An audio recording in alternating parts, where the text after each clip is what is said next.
आज हम जरा गहराई में उतरेंगे और जानेंगे उस जमीन की कहानी जिसके ऊपर हम सब खड़े हैं। हम अक्सर इसे बस धूल मिट्टी कहकर निकल जाते हैं, है ना? पर कभी सोचा है कि हमारे पैरों के नीचे असल में है क्या? सच तो यह है कि ये कोई बेजान चीज नहीं है, बल्कि अपने आप में एक जीती जागती एक डायनामिक दुनिया है। यही तो है जो इस धरती पर जीवन का आधार है। तो चलिए इस विषय को थोड़ा और समझते हैं। शुरुआत करते हैं इस बात से कि मिट्टी असल में होती क्या है और इसे जानने समझने के क्या तरीके हैं। अगर विज्ञान की भाषा में कहें तो मिट्टी खनिजों और ऑर्गेनिक मैटर से बना एक डायनामिक नेचुरल बॉडी है जो पौधों को जिंदगी देती है। और पता है, ये शब्द सॉइल आया है लैटिन शब्द सोलम से, जिसका मतलब होता है फर्श। यहाँ एक बड़ी दिलचस्प बात है। मिट्टी को पढ़ने के मतलब सॉइल को स्टडी करने के दो बड़े तरीके हैं। एक है पेडोलॉजी, जो मिट्टी को बस मिट्टी की तरह देखती है, ये कैसे बनी, कहाँ कहाँ है, कैसी है। और दूसरा है एडेफोलॉजी, जो मिट्टी को पौधों के घर के रूप में देखती है, मतलब ये पौधों को उगने में कैसे मदद करती है। तो सवाल ये उठता है कि अगर मिट्टी एक नेचुरल बॉडी है तो भाई ये बनी किस चीज से है? तो ये है मिट्टी की एक बेसिक रेसिपी। सोचिए, इसमें लगभग 45% तो खनिज यानी मिनरल्स होते हैं, फिर 25% पानी और 25% हवा, और बचा हुआ 5% वो होता है ऑर्गेनिक मैटर, जो छोटा हिस्सा होकर भी बहुत बहुत जरूरी है। मतलब जरा सोचिए, जिस जमीन को हम इतना ठोस समझते हैं उसका 50% हिस्सा तो असल में खाली जगह है, जिसे पोर स्पेस कहते हैं। और ये जगह हवा और पानी से भरी होती है, जो जीवन के लिए सबसे जरूरी है।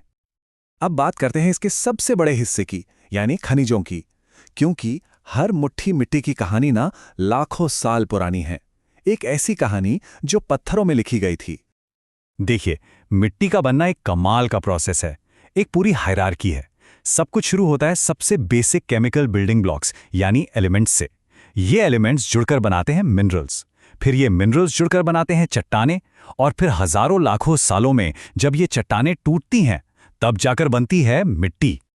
और ये जो चट्टानें हैं जिनसे मिट्टी बनती है, वो मूल रूप से 3 परिवारों से आती हैं। पहली आग्नेय या इग्नियस रॉक्स, जो पिघले हुए मैग्मा के ठंडे होने से बनती हैं। दूसरी अवसादी या सेडिमेंट्री, जो परत दर परत जमने से बनती हैं। और तीसरी रूपांतरित यानी मेटामॉर्फिक, जो गर्मी और दबाव से अपना रूप बदल लेती हैं। तो जब ये चट्टानें टूटती हैं और इनमें ऑर्गेनिक मैटर मिलता है, तो समय के साथ ये खुद को अलग अलग परतों मतलब लेयर्स में जमा लेती हैं। और इसी लेयर्ड स्ट्रक्चर को वैज्ञानिक कहते हैं सॉइल प्रोफाइल। ये सॉइल प्रोफाइल बिल्कुल जमीन के अंदर झांकने वाली एक खिड़की की तरह है।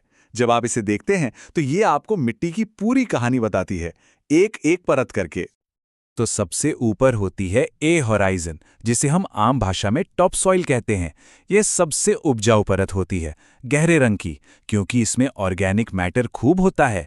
यहीं पर सबसे ज्यादा जिंदगी पनपती है और यहीं से पानी खनिजों को घोलकर नीचे ले जाना शुरू करता है। टॉप सॉइल के ठीक नीचे आती है बी होराइजन, जिसे सब सॉइल भी कहते हैं। इसे जोन ऑफ एक्यूमुलेशन भी कहा जाता है, मतलब जमा होने की जगह। जो भी खनिज और मिट्टी के कण ऊपर से बहकर आते हैं वो यहीं आकर जमा हो जाते हैं। ये अक्सर टॉप सॉइल से ज्यादा घनी और हल्के रंग की होती है। और अगर हम और नीचे जाएं तो पहुंचते हैं सी होराइजन तक। यहां आपको बड़ी बड़ी चट्टानें मिलेंगी। ये वही पेरेंट मटेरियल है, मतलब वो मूल चट्टान जिसके टूटने से ऊपर की सारी मिट्टी बनी है। तो समझने वाली बात यह है कि ये जो ऊपर की 2 लेयर्स हैं ना, ए और बी होराइजन, इन दोनों को मिलाकर बनता है सॉइलम। और वैज्ञानिक इसी सॉइलम को असली जीती जागती मिट्टी मानते हैं, जो पौधों के लिए सबसे ज्यादा मायने रखती है। चलिए अब जमीन की गहराइयों से वापस सतह पर आते हैं और ये समझते हैं कि ये जो पूरी कहानी हमने देखी, वो हर मिट्टी को उसकी अपनी एक अलग पहचान, एक यूनिक फिंगरप्रिंट कैसे देती है। और इसी पहचान को कहते हैं सॉइल टेक्सचर। ये कुछ और नहीं, बस इस बात का हिसाब है कि मिट्टी में रेत, गाद और चिकनी मिट्टी यानी सैंड, सिल्ट और क्ले के कण किस अनुपात में मिले हुए हैं। यही तय करता है कि मिट्टी छूने में कैसी लगेगी और उसका बर्ताव कैसा होगा। और एक बात याद रखने वाली है, ये जो टेक्सचर है ना, ये मिट्टी की एक परमानेंट पहचान है। इसे जुताई या खेती के किसी भी तरीके से बदला नहीं जा सकता। ये मिट्टी का एक तरह से डीएनए है। यही वजह है कि सैंड, सिल्ट और क्ले के अलग-अलग प्रोपोर्शन से बिल्कुल अलग-अलग तरह की मिट्टी बनती है। किसी में रेत ज्यादा है तो किसी में चिकनी मिट्टी, और इसी मिक्स पे डिपेंड करता है कि कौन सी मिट्टी कितना पानी और कितने पोषक तत्व पकड़कर रख सकती है। तो इस पूरी कहानी के बाद एक सवाल सोचना तो बनता है कि जब हम जानते हैं कि हमारे पैरों के नीचे सिर्फ धूल नहीं बल्कि लाखों सालों में बनी एक जीती जागती दुनिया है, तो हम इस जमीन को कितना महत्व देते हैं जिस पर हम खड़े हैं।